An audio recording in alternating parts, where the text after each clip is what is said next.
Girando as nossas notícias, em São Paulo, a Polícia Federal prendeu hoje 2 pessoas suspeitas de ligação com o Hezbollah no Brasil. O grupo extremista libanês, aliado do Hamas na guerra contra Israel, estaria recrutando brasileiros para atos de terrorismo contra prédios da comunidade judaica no país. Um dos detidos foi preso no Aeroporto Internacional de Guarulhos. A polícia acredita que ele já chegou com orientações para organizar ataques. Agentes da Polícia Federal fizeram buscas em 11 endereços nos estados de Minas Gerais, São Paulo e no Distrito Federal. O Hezbollah tem no Brasil o apoio de radicais de esquerda. O ex-assessor parlamentar Said Tenório divulgou fotos defendendo os extremistas. Ele chegou a ser recebido pelo ministro Alexandre Padilha no Palácio do Planalto. Se reuniu com o ministro Silvio Almeida e foi a uma festa de aniversário do deputado Guilherme Boulos. Silvio Navarro, é inacreditável que alguém queira se aliar, se juntar a terroristas, mas é preciso lidar com a realidade e agir rápido, Silvio. Olha só, Adriana, esse tema, essa prisão, ou as prisões, mas a presença, a ligação com o Hezbollah e o Brasil é algo muito sério. Bom, vamos lá. O Hezbollah é uma milícia, é um grupo terrorista xiita dos anos 80, na Guerra Civil Libanesa, mas que tem profunda ligação com o Irã.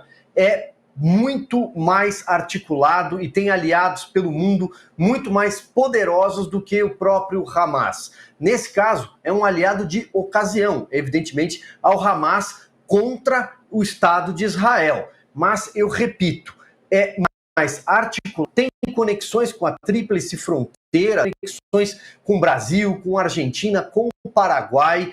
Bom, em 1992, por exemplo, o Hezbollah foi responsável por um ataque à embaixada israelense em Buenos Aires, deixando 29, 30 mortos naquela ocasião. E aí, você traz o nome desse sujeito, Said Tenório. Aliás, o nome dele eu até fui procurar, é José Marcos. Ele passou a adotar esse nome não faz muito tempo. Bom, ele era assessor parlamentar da Câmara dos Deputados, aliado do deputado Márcio Gerri. E aí estamos falando do Partido Comunista do Brasil, o PCdoB do Maranhão.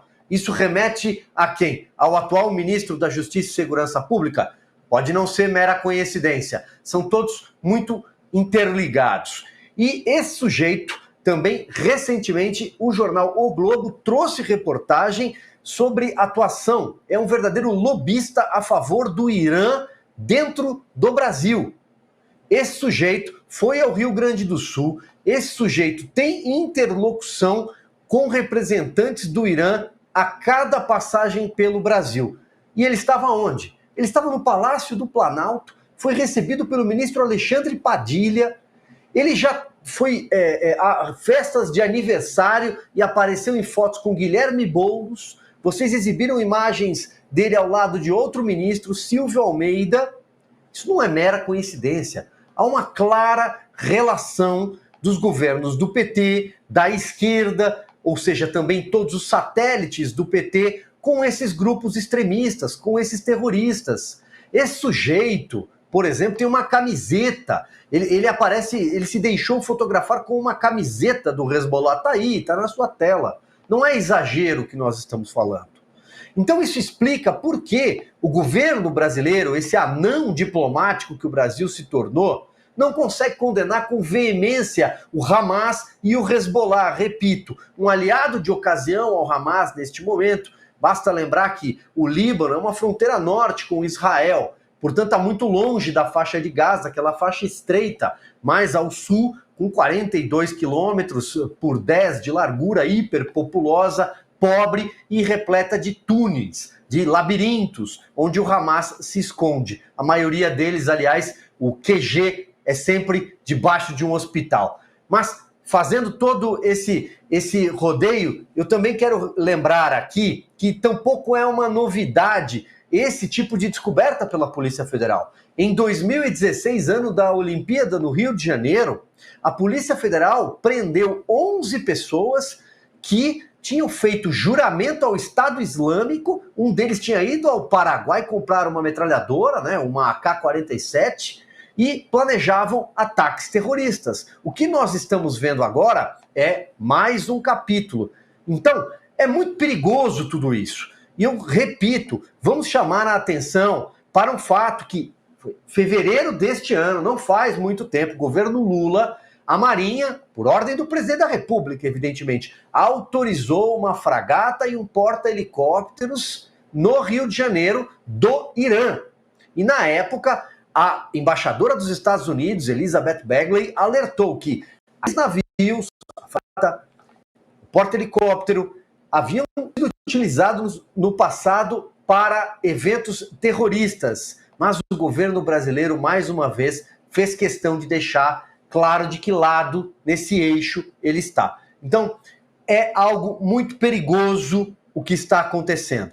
Ter terroristas aqui que se sentem confortáveis em estar em solo brasileiro não é pouca coisa. E a responsabilidade é do presidente da República, que não consegue condenar com veemência o Hamas, o Hezbollah, o Estado Islâmico, qualquer outro grupo terrorista. Porque a esquerda, o partido que ele é filiado, aliás, esse sujeito, faço mais um parênteses aqui, que nós mostramos agora, Said Tenório, também foi assessor do Gilmar Tato, deputado, 2007, também foi assessor de um deputado do PT.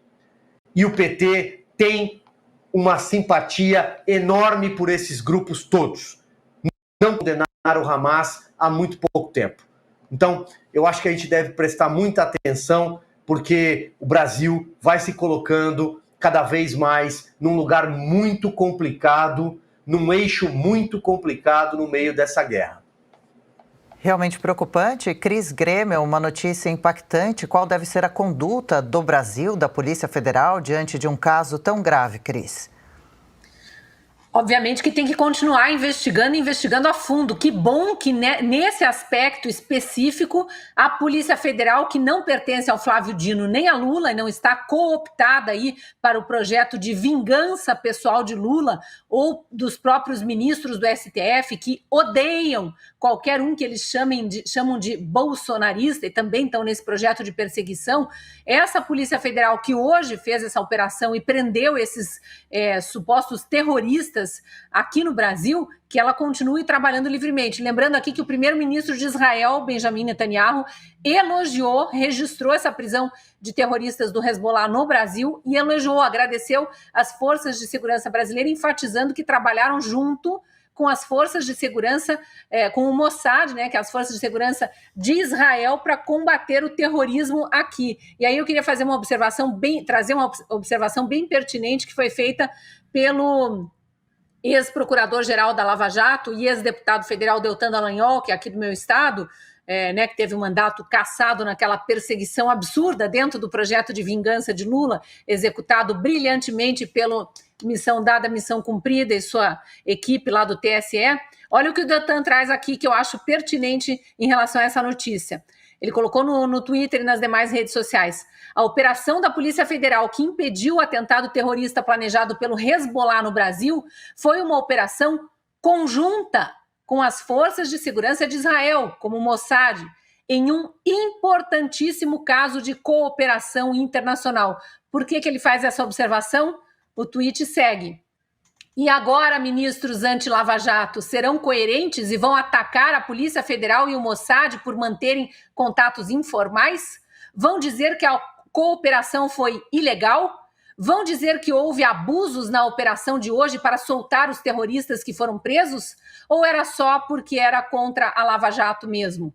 E ele continua, o sucesso dessa operação é mais uma prova de quão ridículos são os argumentos de Toffoli de que a Lava Jato não poderia ter contatos informais com outras autoridades. Contatos informais são legais, desejáveis e incentivados pelas leis, pelos tratados e acordos internacionais, como reconheceu recentemente a OCDE ao criticar a decisão do STF. Nenhuma polícia ou força de segurança do mundo deixaria de executar uma operação contra o terrorismo ou o tráfico de drogas porque precisa formalizar todos os contatos por meio de uma carta que passe pelos ministérios da Justiça de ambos os países. Se isso for exigido, vamos retroceder décadas e nos tornar incapazes de combater tráfico, terrorismo e crime organizado, como a operação de hoje exemplifica. Como se torna claro, mais uma vez, a anulação das provas da Lava Jato contra corruptos é uma forçação de barra customizada que favorece colarinhos brancos. Ele faz essa analogia de forma muito pertinente, a meu ver, porque a Lava Jato foi destruída também com esse argumento de que havia contatos ilegais com autoridades de outros países. É exatamente o que aconteceu hoje entre a Polícia Federal e o Mossad, que ficou exemplificado nessa operação de prisão dos terroristas, Adriana.